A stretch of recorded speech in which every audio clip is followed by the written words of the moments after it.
Assalamu alaikum wa rahmatullah. 13. cüz. أعوذ بالله من الشيطان الرجيم. بسم الله الرحمن الرحيم. وما أبرئ نفسي إن النفس لأمارة بالسوء إلا ما رحم ربي إن ربي غفور رحيم. وقال الملك ائتوني به أستخلصه لنفسي فلما كلمه قال إنك اليوم لدينا مكين أمين. قال اجعلني على خزائن الأرض إني حفيظ عليم. وكذلك مكنا ليوسف في الأرض يتبوأ منها حيث يشاء نصيب برحمتنا من نشاء ولا نضيع أجر المحسنين. ولأجر الآخرة خير للذين آمنوا وكانوا يتقون. وجاء إخوة يوسف فدخلوا عليه فعرفهم وهم له منكرون. ولما جهزهم بجهازهم قال ائتوني بأخ لكم من أبيكم ألا ترون أني أوفي الكيل وأنا خير المنزلين. فإن لم تأتوني به فلا كيل لكم عندي ولا تقربون. قالوا سنراود عنه أباه وإنا لفاعلون. وقال لفتيانه اجعلوا بضاعتهم في رحالهم لعلهم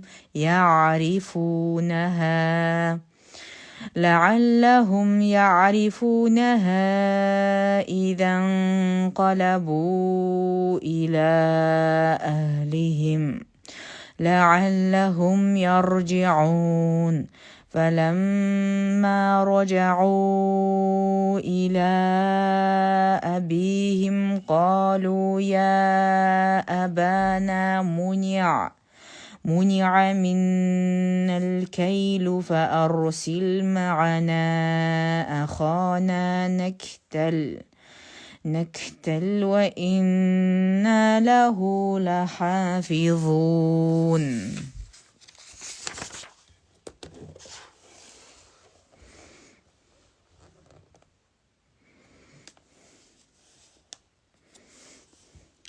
قال هل آمنكم عليه إلا كما أمنتكم على أخيه من قبل فالله خير حافظا وهو أرحم الراحمين. ولما فتحوا متاعهم وجدوا بضاعتهم ردت إليهم قالوا يا أبانا ما نبغي هذه بضاعتنا ردت إلينا ونمير أهلنا ونحفظ أخانا ونزداد كيل بعير ذلك كيل يسير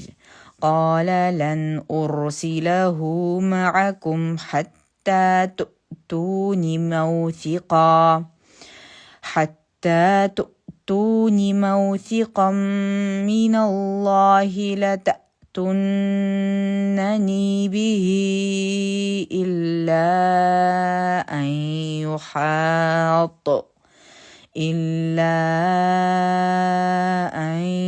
يحاط بكم فلما آتوه موثقهم قال الله على ما نقول وكيل وقال يا بني لا تدخلوا من باب واحد وادخلوا من أبواب متفرقة وما أغني عنكم من الله من شيء إن الحكم إلا لله عليه توكلت وعليه فليتوكل المتوكلون ولما دخلوا من حيث أمرهم أبوهم ما كان يغني عنهم من الله من شيء إلا حاجة في نفس يعقوب فقضاها وإنه لذو علم لما علمناه ولكن أكثر الناس لا يعلمون ولما دخلوا على يوسف آوى إليه أخاه قال إني أنا أخوك فلا تبتئس بما كانوا يعملون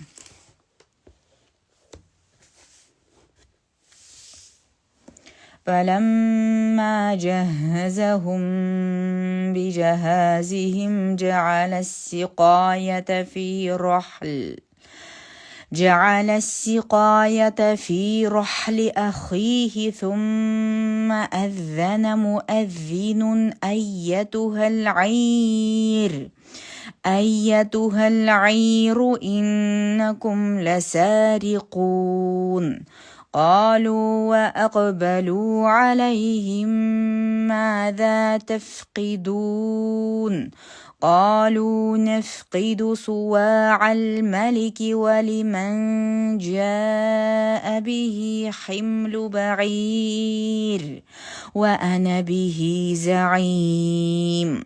قالوا تالله لقد علمتم ما جئنا لنفسد في الأرض وما كنا سارقين قالوا فما جزاؤه إن كنتم كاذبين قالوا جزاؤه من وجد في رحله فهو جزاؤه كذلك نجزي الظالمين فبدأ بأوعيتهم قبل وعاء أخيه ثم استخرجها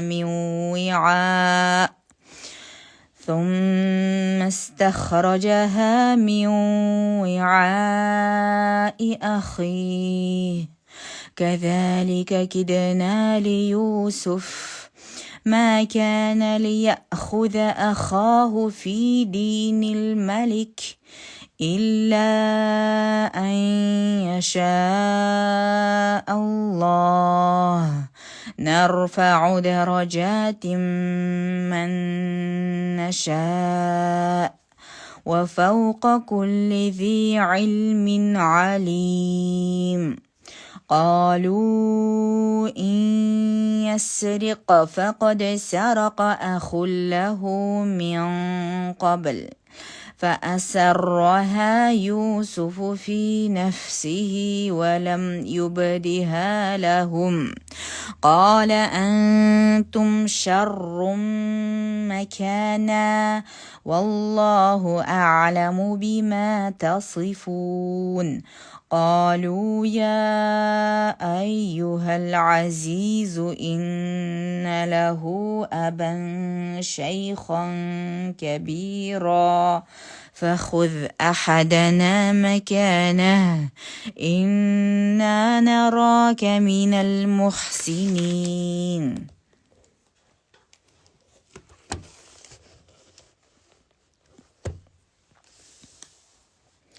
قال معاذ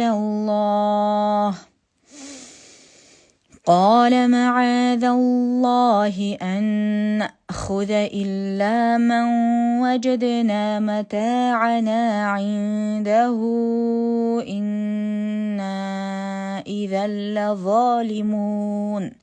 فلما استيئسوا منه خلصوا نجيا قال كبيرهم ألم تعلموا أن أباكم قد أخذ عليكم موثقا من الله ومن قبل ما فرطتم في يوسف فلن أبرح الأرض حتى يأذن لي أبي أو يحكم الله لي وهو خير الحاكمين ارجعوا إلى أبيكم فقولوا يا أبانا إن ابنك سرق وما شهدنا إلا بما علمنا وما كنا للغيب حافظين واسأل القرية التي كنا فيها والعير التي أقبلنا فيها وإنا لصادقون قال بل سولت لكم أنفسكم أمرا فصبر جميل عسى الله أن يأتيني بهم جميعا إنه هو العليم الحكيم وتولى عنهم وقال يا أسفا على يوسف وابيضت عيناه من الحزن فهو كظيم قالوا تالله تفتأ تذكر يوسف حتى تكون حرضا أو تكون من الهالكين قال إنما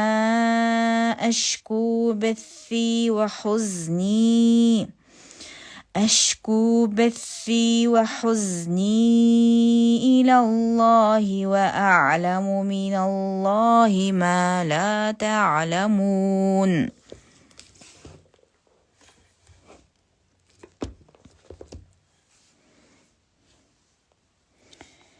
يا بني يذهبوا فتحسسوا من يوسف وأخيه ولا تيأسوا من روح الله إنه لا ييأس من روح الله إلا القوم الكافرون فلما دخلوا عليه قالوا يا أيها العزيز قالوا يا أيها العزيز مسنا وأهلنا الضر وجئنا ببضاعة مزجاة فأوف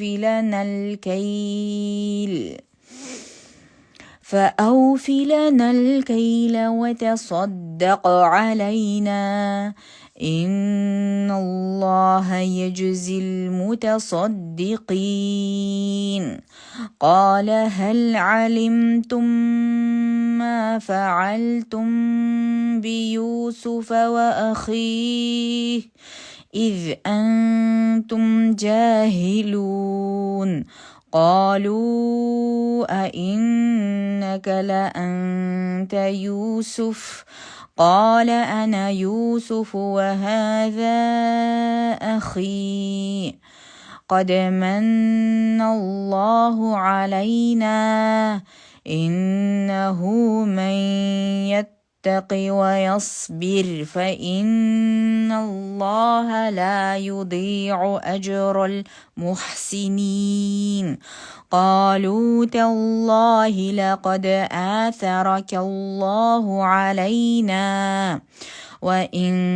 كنا لخاطئين قال لا تثريب عليكم اليوم يغفر الله لكم وهو أرحم الراحمين اذهبوا بقميصي هذا فألقوه على وجه أبي يأت بصيرا وأتوني بأهلكم أجمعين ولما فصلت العير قال أبوهم إني لأجد ريح يوسف لولا أن تفندون قالوا تالله إنك لفي ضلالك القديم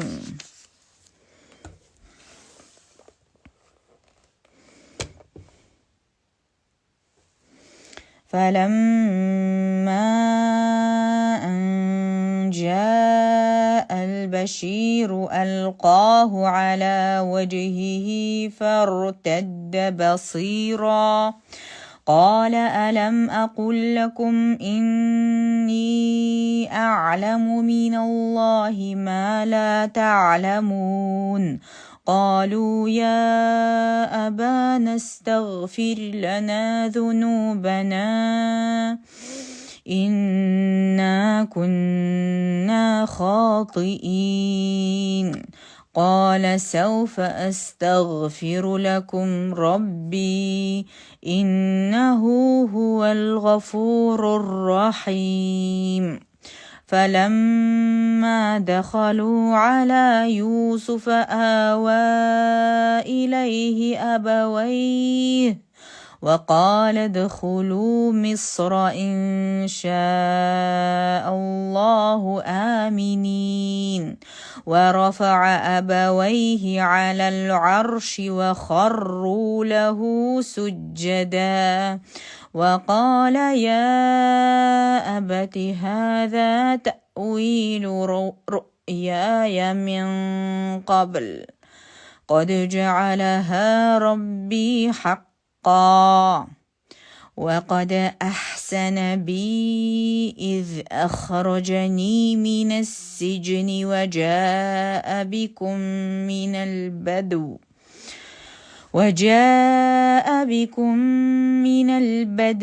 من بعد أن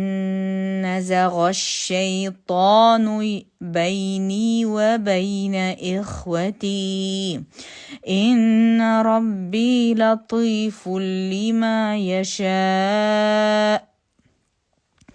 إنه هو العليم الحكيم رب قد آتيتني من الملك وعلمتني من تأويل الأحاديث فاطر السماوات والأرض أنت ولي في الدنيا والآخرة توفني مسلما وألحقني بالصالحين ذلك من أنباء الغيب نوحيه إليك وما كنت لديهم إذ أجمعوا أمرهم وهم يمكرون وما أكثر الناس ولو حرصت بمؤمنين.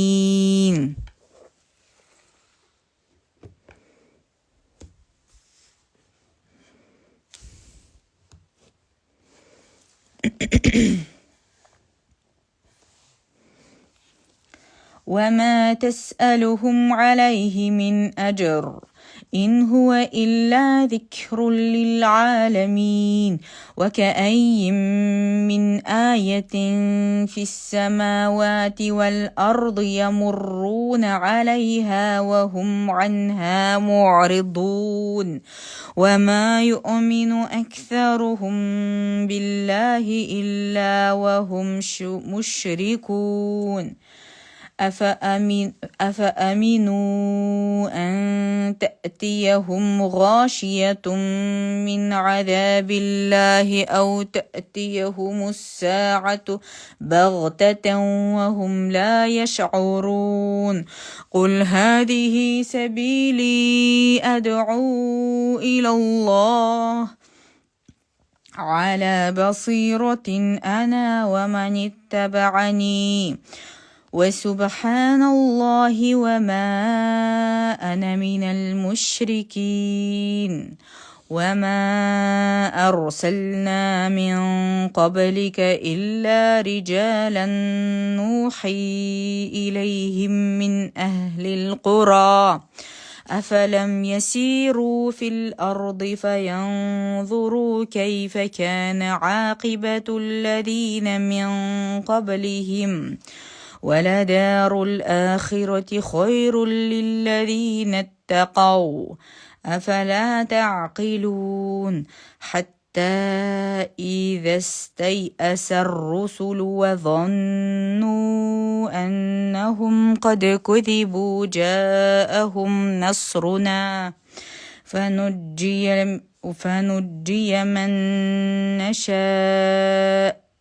ولا يرد بأسنا عن القوم المجرمين لقد كان في قصصهم عبرة لأولي الألباب ما كان حديثا يفترى ولكن تصديق الذي بين يديه وتفصيل كل شيء وهدى ورحمة لقوم يؤمنون. سورة الرعد. بسم الله الرحمن الرحيم ألف لام ميم را تلك آيات الكتاب والذي أنزل إليك من ربك الحق ولكن أكثر الناس لا يؤمنون الله الذي رفع السماوات بغير عمد ترونها ثم استوى على العرش وسخر الشمس والقمر كل يجري لأجل مسمى يدبر الأمر ويفصل الآيات لعلكم بلقاء ربكم توقنون وهو الذي مد الأرض وجعل فيها رواسي وأنهارا ومن كل الثمرات جعل فيها زوجين اثنين يغشي الليل النهار إن إن في ذلك لآيات لقوم يتفكرون وفي الأرض قطع متجاورات وجنات من أعناب وزرع ونخيل صنوان وغير صنوان يسقى بماء واحد ونفصل بعضها على بعض في الأكل إن في ذلك لآيات لقوم يعقلون وإن تعجب فعجب قولهم أإذا كنا ترابا أإنا لفي خلق جديد أولئك الذين كفروا بربهم وأولئك الأغلال في أعناقهم وأولئك أصحاب النار هم فيها خالدون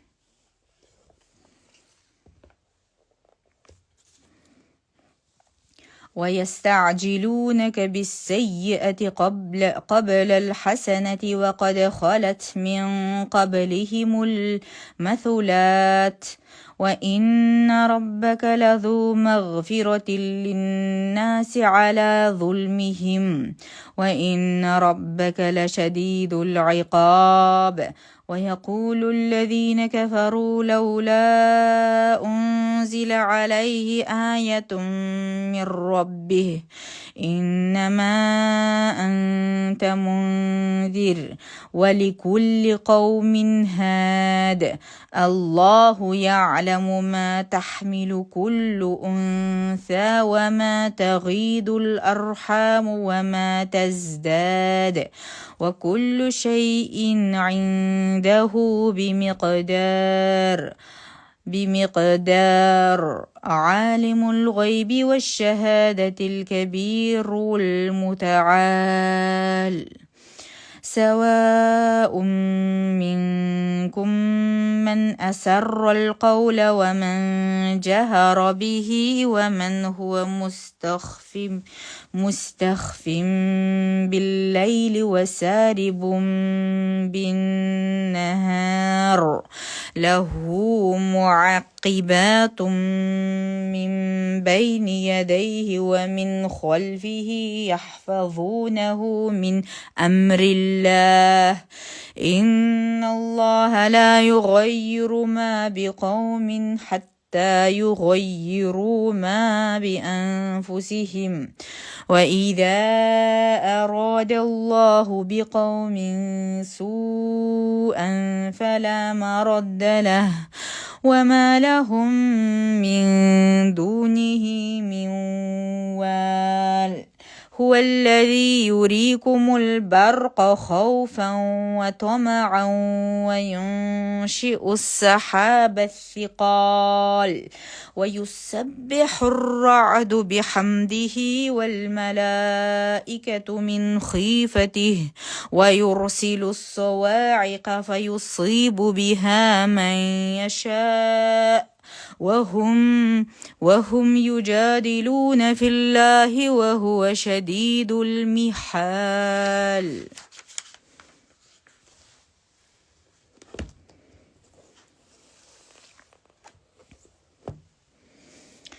له دعوة الحق والذين يدعون من دونه لا يستجيبون لهم بشيء إلا كباسط كفيه إلى الماء ليبلغ فاه وما هو ببالغه وما دعاء الكافرين إلا في ضلال ولله يسجد من في السماوات والأرض طوعا وكرها وظلالهم بالغدو والآصال Sajda ayeti geldi. Sajda kılıp koyuңuzдар. Жөнеле bir sajda кыласыздар болды. قل من رب السماوات والأرض قل الله قل أفاتخذتم من دونه أولياء لا يملكون لأنفسهم نفعا ولا ضرا قل هل يستوي الأعمى والبصير أم هل تستوي الظلمات والنور أم جعلوا لله شركاء خلقوا كخلقه فتشابه الخلق عليهم قل الله خالق كل شيء وهو الواحد القهار أنزل من السماء ماء فسالت أودية بقدرها فاحتمل السيل زبدا رابيا ومما يوقدون عليه في النار ابتغاء حلية أو متاع زبد مثله كذلك يضرب الله الحق والباطل فأما الزبد فيذهب جفاء وأما ما ينفع الناس فيمكث في الأرض كذلك يضرب الله الأمثال للذين استجابوا لربهم الحسنى والذين لم يستجيبوا له لو أن لهم ما في الأرض جميعا ومثله معه لافتدوا به أولئك لهم سوء الحساب ومأواهم جهنم وبئس المهاد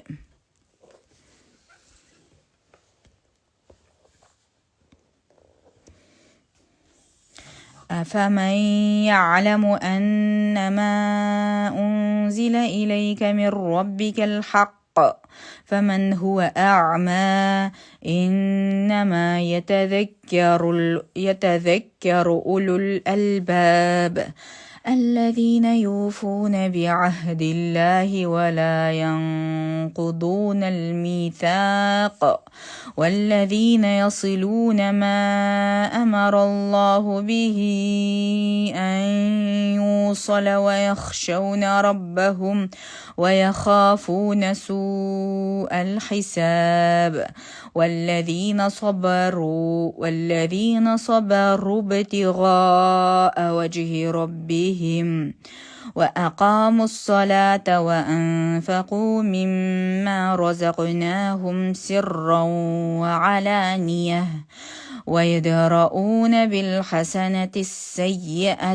السيئة أولئك لهم عقبى الدار جنات عدن يدخلونها ومن صلح من آبائهم وأزواجهم وذرياتهم والملائكة يدخلون عليهم من كل باب سلام عليكم بما صبرتم فنعم عقبى الدار والذين ينقضون عهد الله من بعد ميثاقه ويقطعون ما أمر الله به أن يوصل ويفسدون في الأرض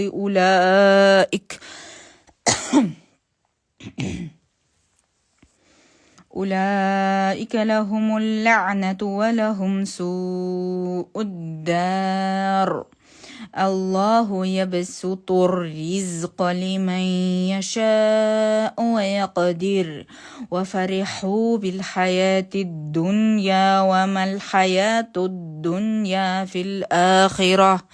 الآخرة إلا متاع ويقول الذين كفروا لولا أنزل عليه آية من ربه قل إن الله يضل من يشاء ويهدي إليه من أناب الذين آمنوا وتطمئن قلوبهم بذكر الله ألا بذكر الله تطمئن القلوب.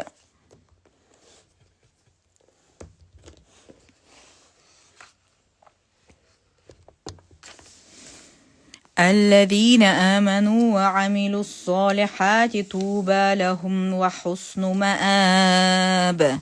كذلك أرسلناك في أمة قد خلت من قبلها أمم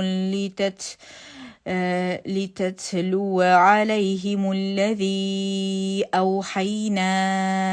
إليك وهم يكفرون بالرحمن قل هو ربي لا إله إلا هو عليه توكلت وإليه متاب. ولو أن قرآنا سيرت به الجبال أو قطعت به الأرض أو كلم به الموتى بل لله الأمر جميعا أفلم ييأس الذين آمنوا أن لو يشاء الله لهدى الناس جميعا ولا يزال الذين كفروا تصيبهم بما صنعوا قارعة أو تحل قريبا من دارهم حتى يأتي وعد الله إن الله لا يخلف الميعاد. ولقد استهزئ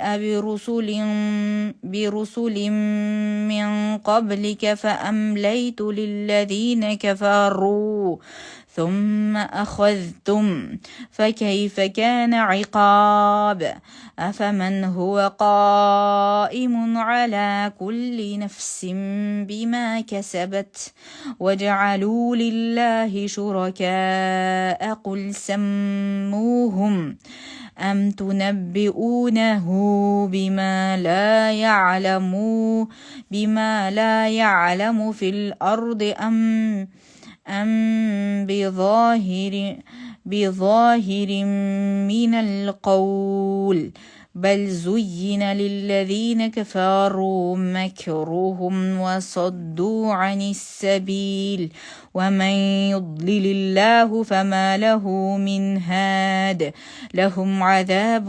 في الحياة الدنيا ولعذاب الآخرة أشق وما لهم من الله من واق.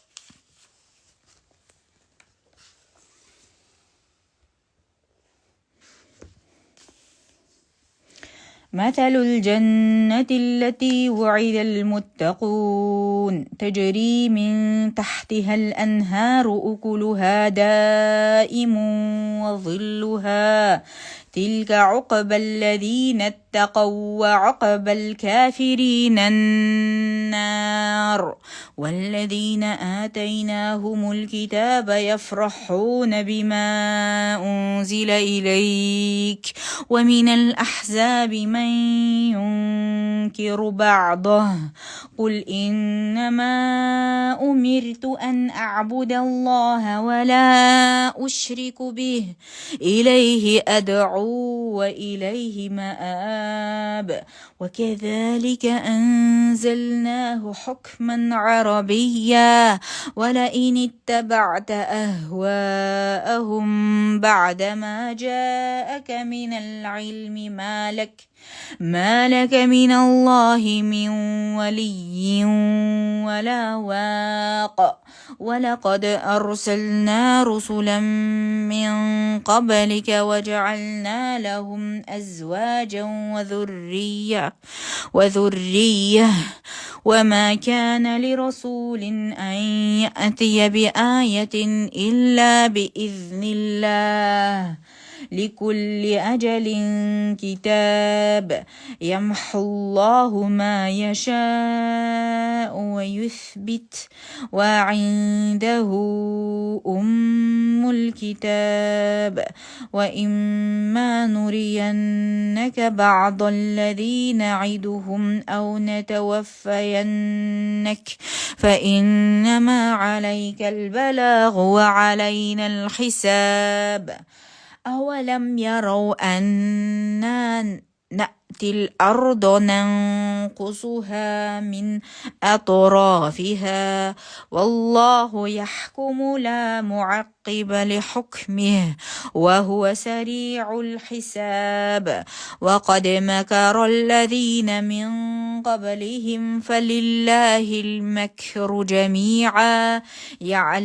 يعلم ما تكسب كل نفس وسيعلم الكفار لمن عقب الدار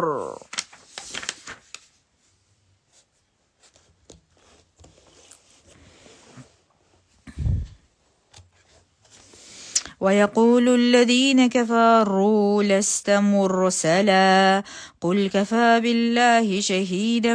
بيني وبينكم ومن عنده علم الكتاب سورة إبراهيم بسم الله الرحمن الرحيم ألف لام را كتاب أنزلناه إليك لتخرج الناس من الظلمات إلى النور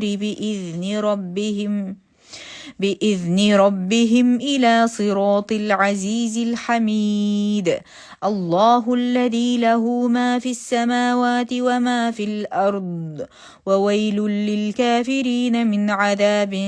شديد الذين يستحبون الحياة الدنيا على الآخرة ويصدون عن سبيل الله ويبغونها عوجا أولئك في ضلال بعيد وما أرسلنا من رسول إلا بلسان قومه ليبين لهم فيضل الله من يشاء ويهدي من يشاء وهو العزيز الحكيم ولقد أرسلنا موسى بآياتنا أن أخرج قومك من الظلمات إلى النور وذكرهم بأيام الله إن في ذلك لآيات لكل صبار شكور وإذ قال موسى لقومه اذكروا نعمة الله عليكم إذ أنجاكم من آل فرعون يسومونكم سوء العذاب ويذبحون أبناءكم ويستحيون نساءكم وفي ذلكم بلاء من ربكم عظيم وإذ تأذن ربكم لئن شكرتم لأزيدنكم ولئن كفرتم إن عذابي لشديد وقال موسى إن تكفروا أنتم ومن في الأرض جميعا فإن الله لغني حميد ألم يأتكم نبأ الذين من قبلكم قوم نوح وعاد وثمود والذين من بعدهم لا يعلمهم إلا الله جاءتهم رسلهم بالبينات فردوا أيديهم في أفواههم وقالوا إنا كفرنا بما أرسلتم به وإنا لفي شك مما تدعوننا إليه مريب قالت رسلهم أفي الله شك فاطر السماوات والأرض يدعوكم ليغفر لكم من ذنوبكم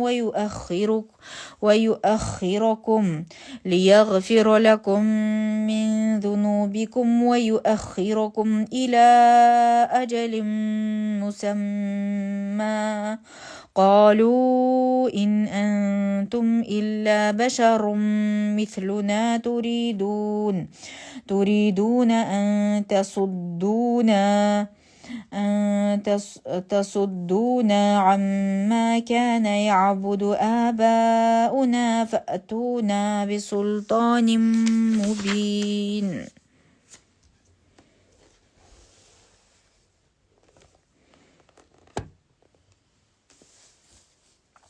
قالت لهم رسلهم إن نحن إلا بشر مثلكم ولكن الله يمن على من يشاء من عباده وما كان لنا أن نأتيكم بسلطان إلا بإذن الله وعلى الله فليتوكل المؤمنون وما لنا ألا نتوكل على الله وقد هدانا سبلنا ولنصبرن على ما آذيتمونا وعلى الله فليتوكل المتوكلون. وقال الذين كفروا لرسلهم لنخرجنكم من أرضنا أو لتعودن في ملتنا فأوحى إليهم ربهم لنهلكن الظالمين ولنسكننكم الأرض من بعدهم ذلك لمن خاف مقامي وخاف وعيد واستفتحوا وخاب كل جبار عنيد من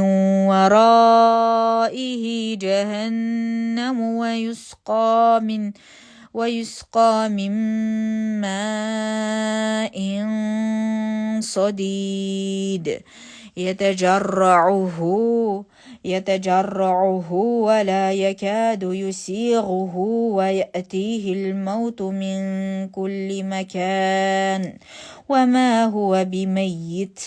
ومن ورائه عذاب غليظ.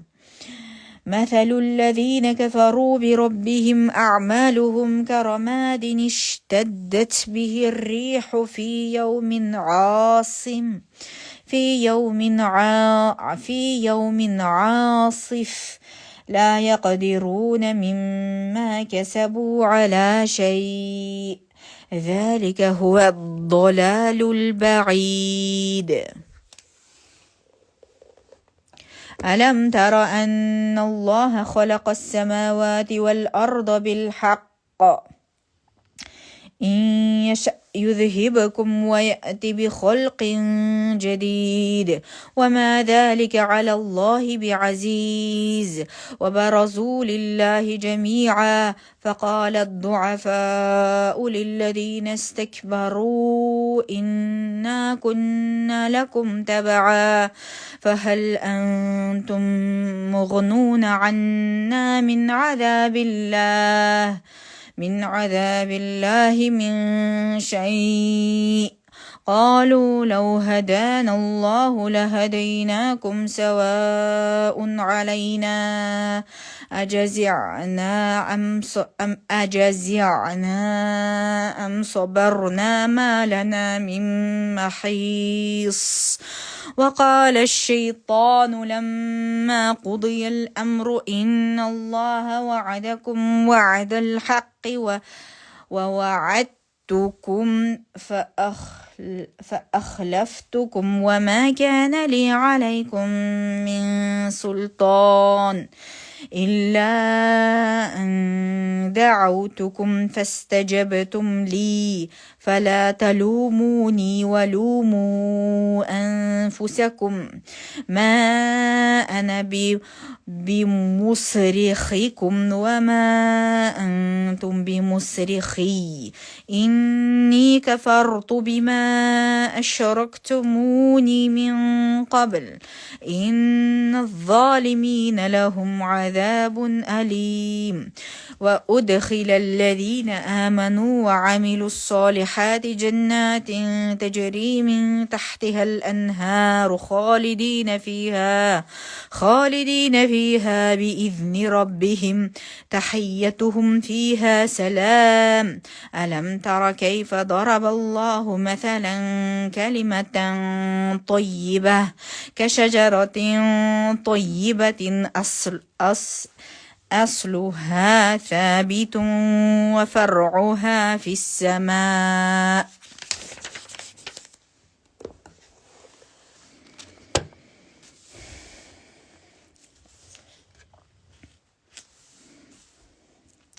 تؤتي أكلها كل حين بإذن ربهم ويضرب الله الأمثال للناس لعلهم يتذكرون. ومثل كلمة خبيثة كشجرة خبيثة اجتثت من فوق الأرض ما لها من قرار. يثبت الله الذين آمنوا بالقول الثابت في الحياة الدنيا وفي الآخرة ويضل الله الظالمين ويفعل الله ما يشاء. ألم تر إلى الذين بدلوا نعمة الله كفرا وأحلوا قومهم دار البوار جهنم يصلونها وبئس القرار. وجعلوا لله أندادا ليضلوا عن سبيله قل تمتعوا فإن مصيركم إلى النار. قل لعبادي الذين آمنوا يقيموا الصلاة وينفقوا مما رزقناهم سرا وعلانية من قبل أن يأتي يوم لا بيع فيه ولا خلال. الله الذي خلق السماوات والأرض وأنزل من السماء ماء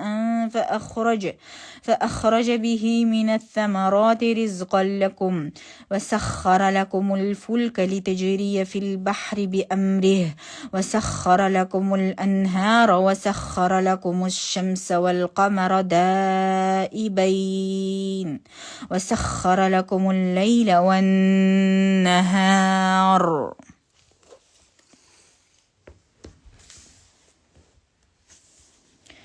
وآتاكم من كل ما سألتموه وإن تعدوا نعمة الله لا تحصوها إن الإنسان لظلوم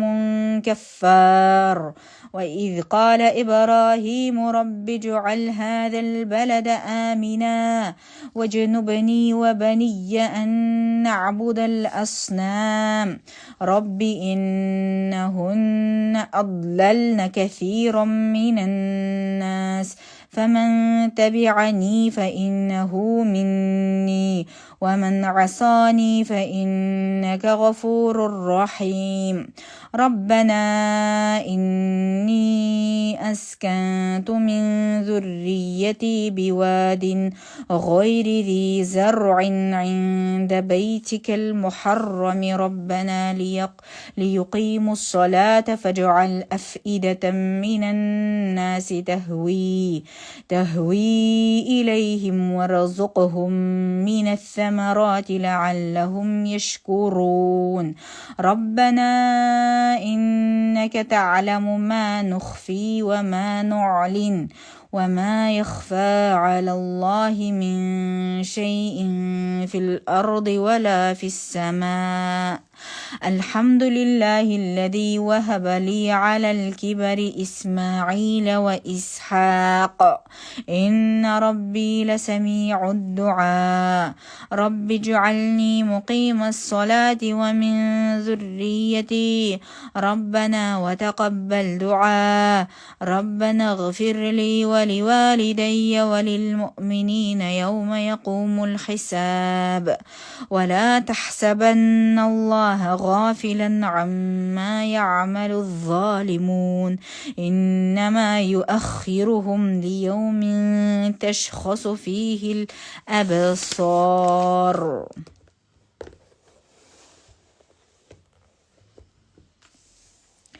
مهطعين مقنعي رؤوسهم لا يرتد إليهم طرفهم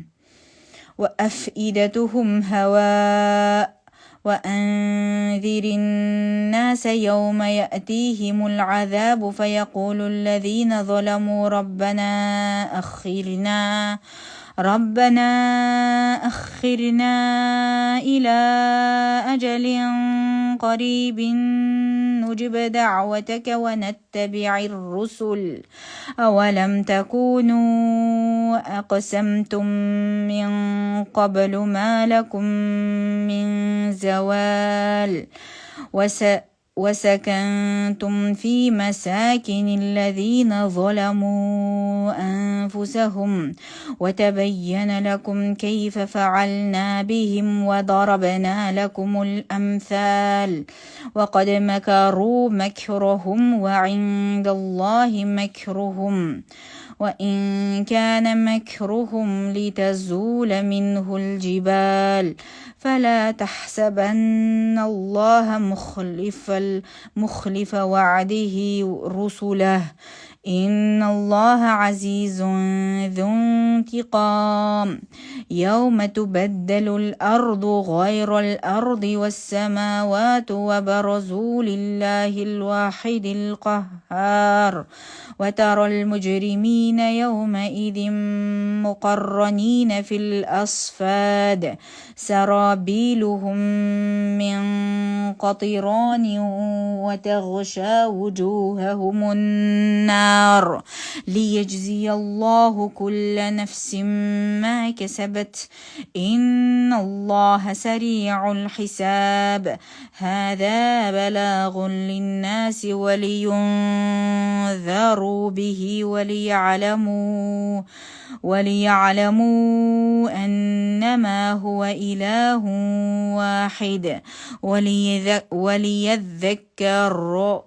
وليذكر أولو الألباب صدق الله العظيم سبحان ربك رب العزة عما يصفون وسلام على المرسلين والحمد لله رب العالمين يا ربي مشو بزن ختم استقبل قلق ربي ممكن رزقي شريغور пайдалуу кылып